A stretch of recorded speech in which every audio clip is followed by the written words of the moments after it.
Was Delilah truly the most deceitful woman in the Bible, or was Samson a man blinded by his own arrogance, taking God's gift for granted?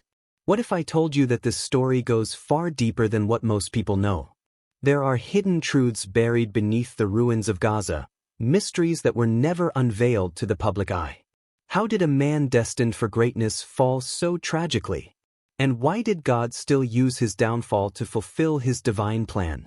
Brace yourself, because this is not just a tale of betrayal, it is a battle between strength and seduction, between destiny and deception. Join us as we uncover the shocking truth behind one of the most powerful, heartbreaking, and mysterious stories in the Bible. But before we proceed, if you're seeing our video for the first time, kindly hit the subscribe button and turn on the notification bell so you'll always be the first to receive our amazing Bible-based teachings. The wind howled over the hills of Zorah, rustling the olive trees and whispering through the vineyards. The land of Israel, weary under the oppression of the Philistines, waited for a deliverer. And in the quiet home of Manoah and his wife, an angel of the Lord appeared, bearing a message that would change the course of history. "You shall conceive and bear a son," the angel declared, his presence radiant with divine authority. "He shall be a Nazirite from the womb, set apart for God, and he will begin to deliver Israel from the hands of the Philistines." Manoah's wife, barren for years, trembled at the angel's words. A promise, one that echoed the stories of old, when God raised mighty men to save his people. But this promise came with a price. The boy was to be dedicated wholly to the Lord. No razor would touch his head. He would drink no wine nor eat anything unclean. His strength would not come from mere human flesh but from a divine covenant that bound him to God's purpose. Months passed, and just as foretold, a child was born. They named him Samson, meaning like the sun, for it was believed that his light would shine in Israel's darkest days. Even as a boy, there was something extraordinary about him. He possessed a wild, untamable spirit, bold, fearless, and driven by an unusual strength. As he grew, his power became legendary. By the time he reached manhood, no man in Israel, or among the Philistines, could match his might. He tore lions apart with his bare hands, lifted gates off their hinges, and struck down entire battalions of warriors as though they were blades of grass before the wind. But with all his might, Samson had one fatal flaw. His heart was drawn toward the very enemies he was meant to destroy. It was this weakness, this hunger for what was forbidden, that would set him on a path of love, betrayal, and ultimate redemption. And at the center of it all would be Delilah, a woman whose name would forever be etched in the annals of history as the one who brought down the strongest man to ever walk the earth. But how did she do it? And what? The story had only just begun. The sun dipped behind the hills of Zorah, casting long shadows over the land of Israel. Samson stood on the edge of his father's vineyard, his mind restless. The weight of divine purpose rested upon his shoulders, yet within him stirred a hunger that had nothing to do with war or deliverance.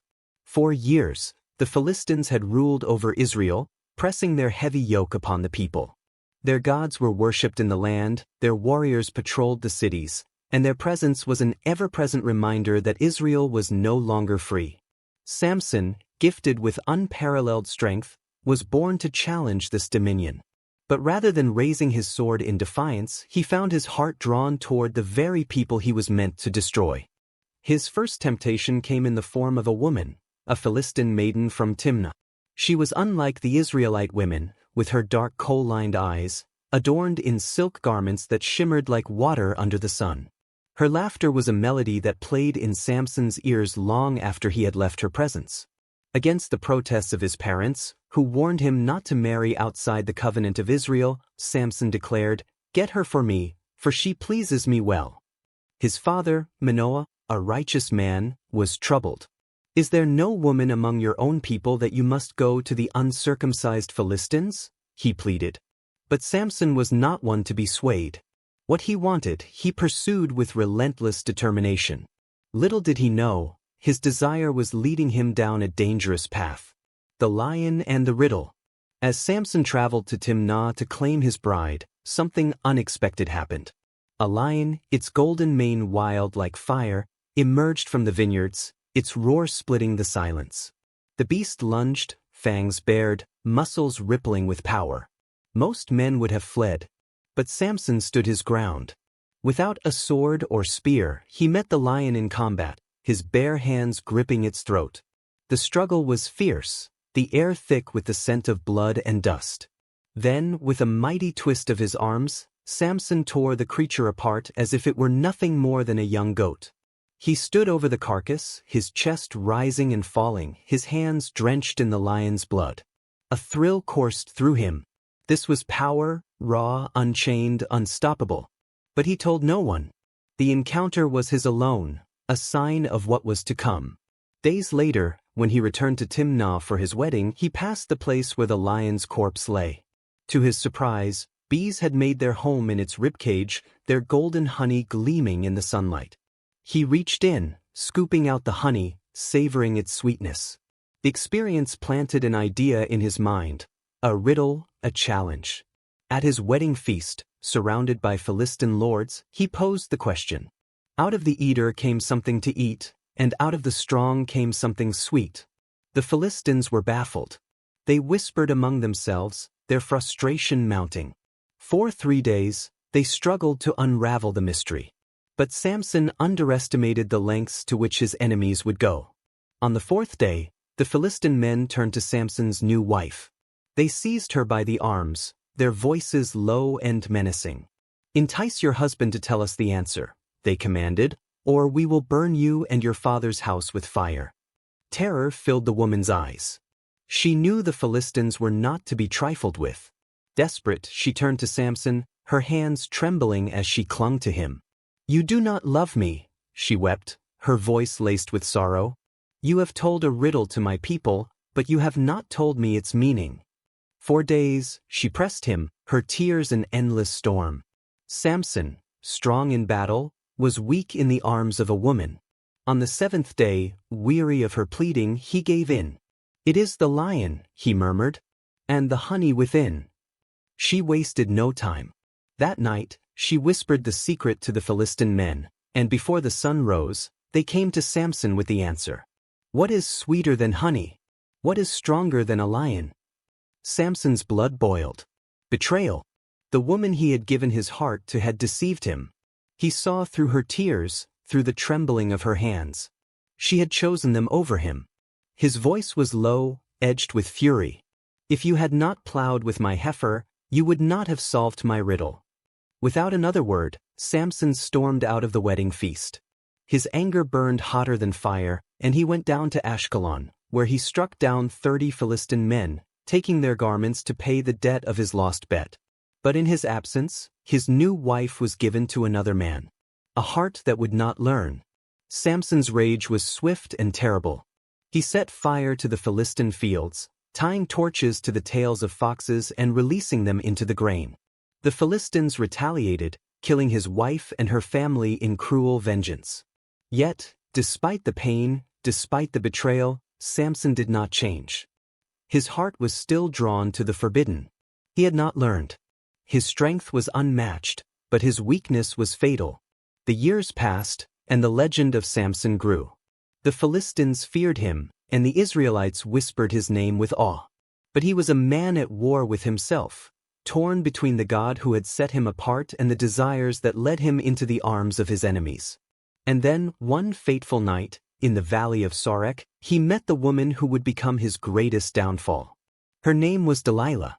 And unlike the woman from Timnah, she would not just betray him, she would destroy him. The valley of Sorek was a place of mystery, where the Philistine lords gathered in secrecy, and the whispers of war mixed with the scent of myrrh and wine. It was a land of temptation, where men lost themselves in the arms of beautiful women and the allure of forbidden pleasures. And it was here, in this valley of shadows, that Samson would meet the woman who would change his fate forever. Her name was Delilah. She was unlike any woman he had known before, neither the timid Israelite maidens who admired him from afar, nor the fiery Philistine women who sought to tame him. Delilah was something else entirely. She was the embodiment of seduction, her beauty sharpened like a weapon, her voice a melody that could unravel the mightiest of men. She did not chase after him like others had. She did not plead or flatter. She let Samson come to her, drawn like a moth to the flame, captivated by the mystery that surrounded her. The web of desire. From the moment Samson laid eyes on her, he was enthralled. Her skin was like polished bronze, gleaming under the dim lantern lights of her chamber. Her long, dark hair cascaded over her shoulders, framing a face that could make kings tremble. But it was her eyes, deep, knowing, filled with something dangerous, that ensnared him the most. Samson had faced warriors in battle, had slain armies with nothing but the strength of his hands. But here, in the presence of Delilah, he was utterly powerless. She did not rush. She let the tension build, allowing Samson to taste longing before she gave him anything. And when she finally spoke, her voice was smooth as silk, wrapping around his mind like a net. "You are Samson," she murmured, tracing her fingers lightly over his arm, feeling the raw power beneath his skin. "The mighty warrior. The one whom no man can defeat." He smirked, pleased by her words. "They say I am invincible." Delilah tilted her head, her dark lashes casting shadows over her cheeks. "Is that true?" she whispered. "Or are you just a man like any other?" Samson chuckled, amused. "Have you ever seen a man rip apart a lion with his bare hands? Or slaughter 1,000 men with a jawbone?" Her lips curled into a smile. "No. But I have seen strong men fall, not by the hands of warriors, but by the hands of women." Samson's laughter died in his throat. Her words unsettled him, though he did not show it. He had been betrayed before, by the woman of Timnah, by his own people who had handed him over to the Philistines. But Delilah was different. He felt no threat from her, only a challenge, a game he was eager to play. And so, he allowed himself to sink deeper into her world, into her embrace, never realizing that every step he took was leading him closer to destruction. The Philistine plot. Unbeknownst to Samson, Delilah was not acting alone. Word of their affair had reached the ears of the Philistine rulers. They had tried for years to capture Samson, but no chain could hold him, no army could defeat him. He was Israel's strongest weapon, a threat to their kingdom. But now they had something they never had before, a way inside his heart. One evening, as Delilah lounged in the lavish chambers gifted to her by her Philistine masters, the lords of the Philistines came to her in secret. "You have his love," they said, their voices low and urgent. "Use it." She tilted her head, feigning innocence. "What do you mean?" "Find his weakness," one of them hissed. "Find the secret to his strength. We will pay you silver, more than you could ever dream of. All you have to do is deliver him to us." She did not answer right away. Instead, she traced a finger along the rim of her golden goblet, watching the wine swirl inside. "How much?" she finally asked. Their response was immediate.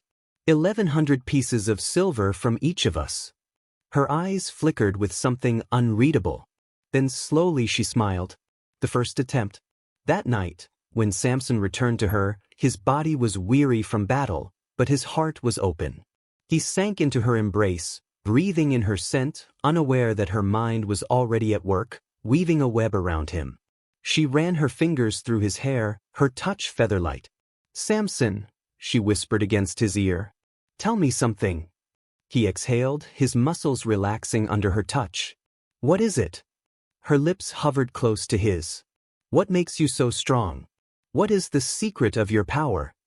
Samson chuckled, shifting to look into her eyes. "Why do you ask?" She pouted, tracing patterns over his chest. "Because I want to know you, my love. I want to understand the man I have given my heart to." Samson's pride swelled at her words, but he was not so easily fooled. He had played this game before. "If you bind me with 7 fresh bowstrings," he said, smirking, "I will be as weak as any other man." Delilah's eyes gleamed. That night, when Samson fell into a deep slumber, she signaled the Philistine spies hidden outside her chambers. They brought 7 fresh bowstrings, just as Samson had said. With careful hands, Delilah tied them around his wrists, binding him in his sleep. Then, stepping back, she called out, her voice filled with urgency. "Samson, the Philistines are upon you." Samson's eyes snapped open. He flexed his arms, and with a single motion, The bowstrings snapped like threads of wool. The Philistines, who had been lying in wait, fled in terror. Delilah's heart pounded. It was a lie. He had tricked her. But she was not done yet. The dangerous game continues. The next night, she tried again.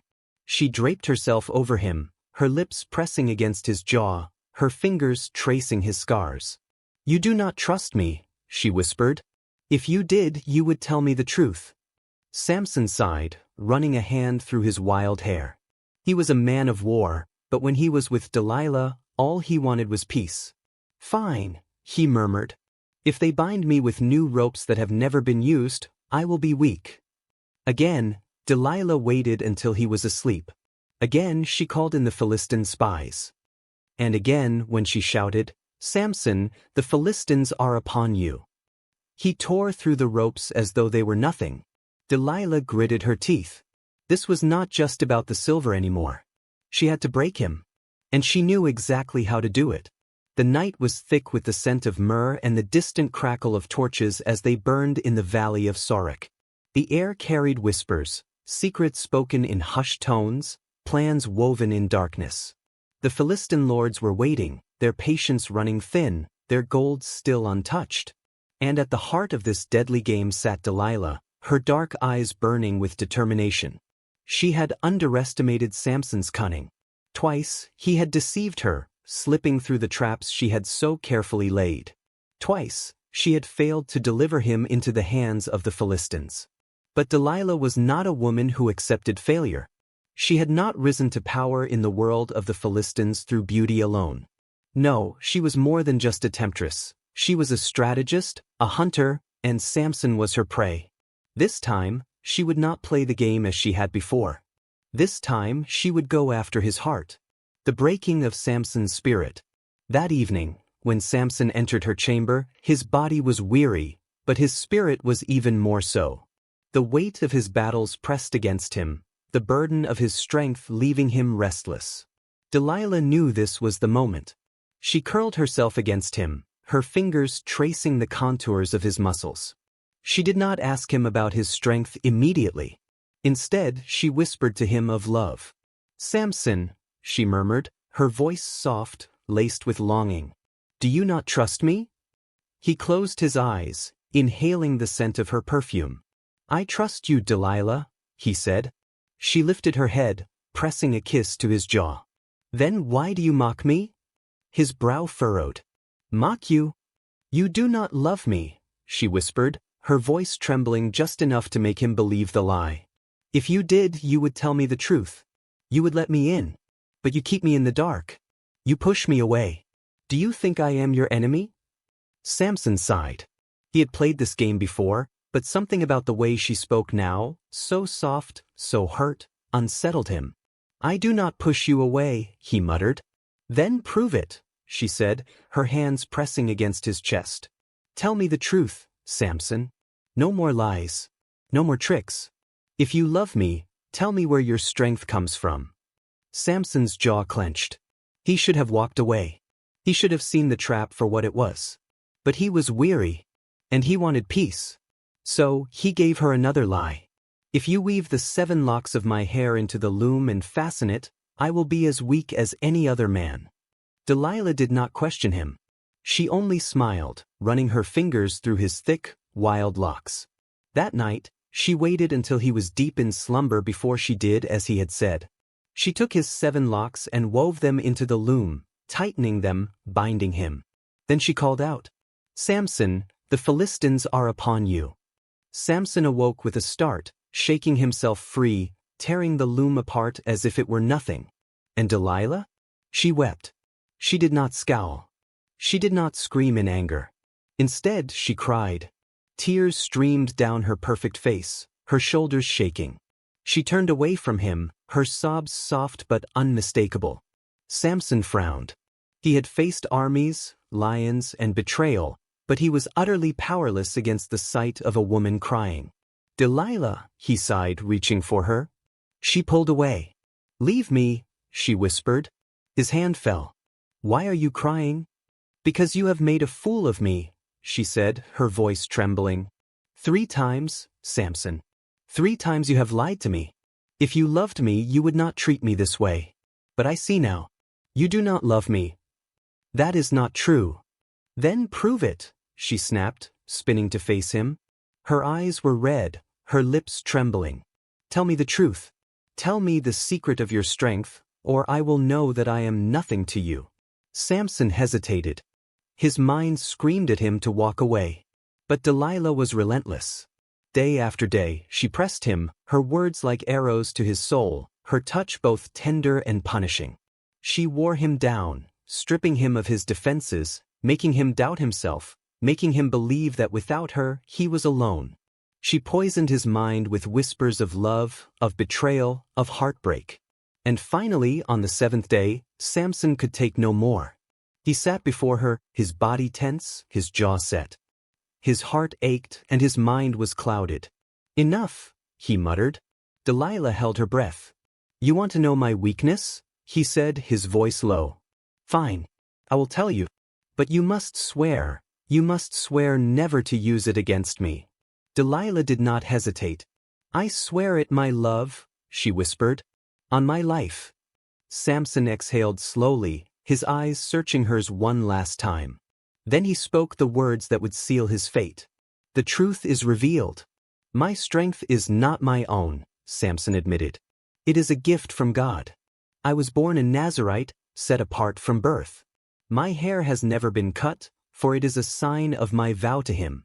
If my hair is shaved, my strength will leave me. I will be no stronger than any other man. The moment the words left his mouth, he felt a strange heaviness settle over him. A deep, unshakable unease. But Delilah? She smiled. Her lips curved ever so slightly, though she quickly disguised it with a tender look. She cupped his face in her hands, pressing a soft kiss to his forehead. Oh, Samson, she whispered. You have finally let me in. That night, when Samson lay in her arms, exhausted and vulnerable, she waited until his breathing slowed. Then, silently, she called for the Philistine lords. They came swiftly, their eyes gleaming with triumph. As Samson slept, Delilah took a razor and, with careful hands, she severed his 7 locks, one by one. Each strand that fell to the ground felt like the severing of his destiny.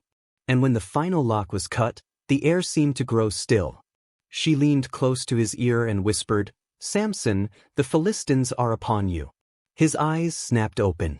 He moved to rise, to fight, to do what he had always done.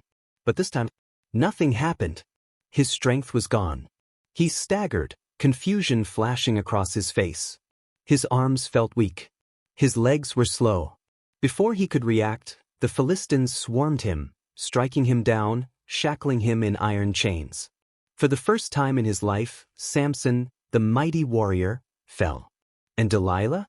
She stood in the shadows, watching, counting her silver. She had won.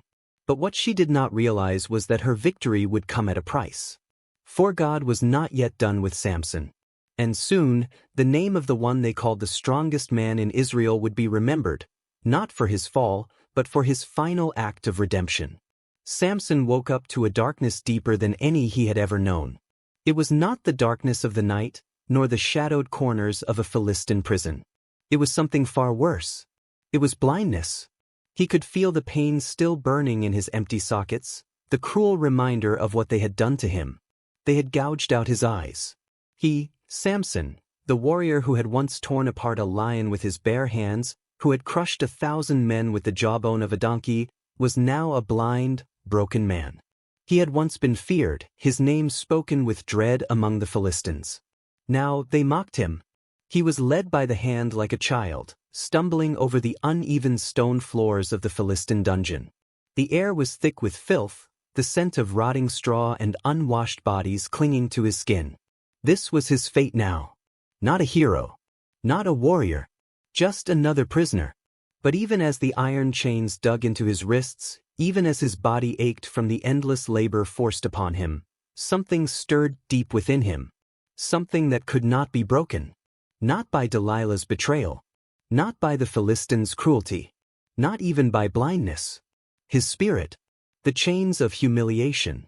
Day after day, they paraded him through the streets, the once mighty judge of Israel now nothing more than a source of amusement for his enemies. The Philistines reveled in their victory. The man who had once terrorized their people was now their entertainment. They brought him to Gaza, the very city where he had once ripped the gates from their hinges and carried them away. Now, he was their spectacle, their proof that the gods of the Philistines were stronger than the God of Israel. They forced him to grind grain in the prison mill, a task meant for slaves and women. And they laughed. They jeered at him, spat at him, hurled insults. "Where is your strength now, Samson?" they mocked. "Where is your God?" But what they did not realize, what even Samson himself did not yet understand, was that God had not abandoned him. For his hair had begun to grow. The return of faith. At first, Samson did not notice. He had lost so much: his power, his sight, his pride. He felt as if even God had turned his face away. But as the days passed, something began to change inside him. In the cold darkness of the Philistine prison, stripped of everything he had once relied on, Samson began to see something he had never fully grasped before. His strength had never come from himself. It had never been about his muscles, his hair, or his might. His strength had come from God. And though the Philistines had taken his eyes, though they had shorn his locks, they could not take away his God. So in that place of suffering, Samson prayed. Not the prayers of arrogance he had once spoken, not the prayers of a man who thought himself invincible. This was the prayer of a man humbled. The prayer of a man who had lost everything, only to realize that the only thing he had ever truly needed was God. And as he whispered those prayers into the damp stone walls of his prison, his strength began to return. The feast of Dagon, a deadly celebration. The Philistine lords had grown bold. They were certain that Israel was defeated. So they planned a great feast, a festival to honor their god Dagon, celebrating their victory over Samson. It was to be held in the temple of Dagon, the largest structure in Gaza, supported by two massive stone pillars. Thousands gathered. The lords, the noblemen, the priests, all of them came to witness the triumph of their gods. They brought out feasts, wine, dancers. The temple was filled with laughter, the air thick with incense and drunken revelry. And in the center of it all, Samson. They dragged him from his prison cell, his chains rattling as they forced him to stand before the jeering crowd. "Bring him out so we may laugh at him." The roar of the crowd was deafening. He could feel their eyes on him, their scorn washing over him like waves. Once, he had been the terror of the Philistines. Now, he was their entertainment. They struck him, shoved him, forced him to dance for their amusement. But Samson did not resist. He did not fight. He simply listened. He could hear the way the voices echoed, the way the stone beneath his feet vibrated. He could hear the towering columns that held the temple aloft. And then slowly he smiled. "Take me to the pillars that support the temple," he said softly to the servant who led him. "Let me rest against them for a moment." The boy, thinking nothing of it, led him forward, placing his hands on the massive stone columns. Samson inhaled deeply.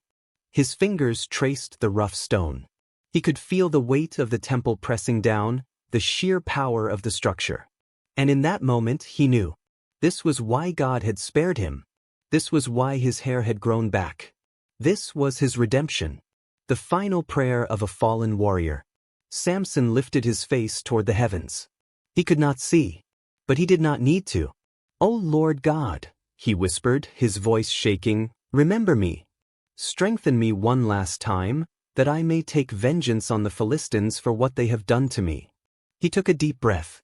And then he pushed. The wrath of God unleashed. At first, there was silence. Then, a low rumble.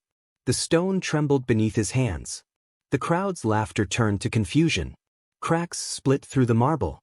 The pillars, the very foundation of the temple, began to buckle. And then, with one final, earth-shattering roar, Samson shoved with all his might. The pillars collapsed. The temple caved in. The screams of the Philistines filled the air as thousands of tons of stone came crashing down. The mighty temple of Dagon, the pride of the Philistine nation, was reduced to rubble. And with it, the lords, the warriors, the priests, every one of them was slain. Including Samson, the legacy of the lion slayer. The dust settled. The cries faded. And in the ruins of that once great temple, the story of Samson came to an end. He had fallen. He had been broken, humiliated, betrayed. But in his final moment, he had done more for Israel than he had in all his years of strength. He had brought down the enemies of God. And though his body lay in the ruins, his name would be remembered. Not as a man of failure. Not as a fool betrayed by love. But as a man redeemed by the mercy of God. For even in his darkest hour, God had not abandoned him. Even in his blindness, he had seen the truth. And in his final breath, Samson had won his greatest victory. The morning after the collapse of the temple of Dagon, Gaza was unrecognizable. The once bustling city now lay in eerie silence, the air thick with dust and the stench of death. The Philistines who had escaped the destruction wandered through the rubble in disbelief. Their greatest temple, the symbol of their power and their God's supremacy, was gone. Their leaders, their warriors, their priests, all crushed beneath the weight of the very stones they had once praised. Fear gripped the survivors. If Samson, even in death, could bring such devastation, what would his people do next? Whispers spread like wildfire. Had the God of Israel avenged him? Had Dagon abandoned them? The Philistine nation, once proud and untouchable, was now fractured and leaderless. Israel hears the news. Far away, in the hills of Judah, word reached the Israelites. Messengers arrived breathless, their voices trembling as they spoke the unthinkable. Samson is dead, but Gaza has fallen with him. Shock rippled through the land. Some mourned the loss of their judge, remembering his victories over the Philistines. Others saw his death as the price of his recklessness, a cautionary tale of pride and weakness. But one thing was clear: Samson's sacrifice had shaken the Philistine empire. Their rulers were dead. Their city was wounded. And for the first time in years, Israel had hope. The fear among the Philistines. While Israel debated its future, the Philistines were consumed by fear. Without their leaders, rival factions fought for control. Some called for vengeance, others wanted to surrender. Many believed that without Dagon's temple, their God had been defeated. Superstition and paranoia spread. Some even whispered that Israel's God was punishing them for their cruelty to Samson. The once mighty Philistine nation stood on the brink of collapse. Samson's body recovered. In the dead of night, a small group of Israelites made their way into Gaza. Among them was Manoah's family, Samson's own kin. Despite the danger, they were determined to bring him home. They found his body buried beneath the rubble, his hands still gripping the shattered stone. Even in death, he looked like a warrior. Carefully, they freed him and carried him away. For all his faults, he had died a hero. The burial of a legend. Samson was buried in the land of his fathers, in the tomb of Manoah. The elders of Israel gathered to lay him to rest, their faces heavy with sorrow. He had been Israel's strongest warrior, yet also its most reckless. He had been chosen by God, yet he had allowed pride and desire to blind him. His story was not just one of strength, but also of weakness. The morals of Delilah's betrayal. Delilah's betrayal was not just a story of treachery, it was a warning. 1. The danger of lust and temptation. Samson had divine strength, but he fell because he could not control his desires. His downfall came not from the battlefield, but from the arms of a woman who never loved him. 2. The price of betrayal. Delilah traded Samson for silver, believing she had won. But in the end, she lost everything. The Philistines she served were destroyed, and her name became forever linked to deceit. 3. God's justice prevails. No matter how powerful Samson thought he was, he could not escape the consequences of his actions.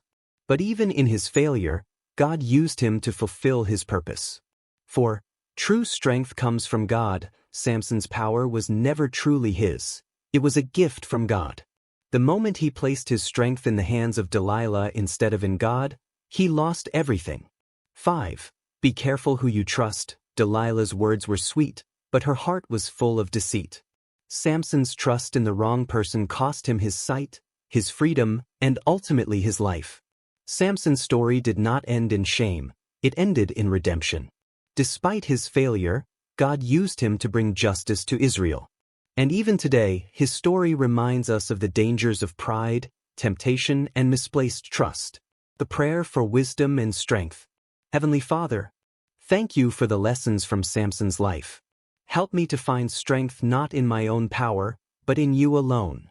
Protect me from the temptations that seek to destroy my purpose, and grant me wisdom to discern true friends from those who wish to harm me. Lord, keep my heart from pride and my eyes from deception. Let me trust in your will, even when I do not understand. Just as you restored Samson in his final moments, restore me when I fall and use me for your glory. In Jesus' mighty name, Amen. Subscribe to my channel for more important Bible-related teachings.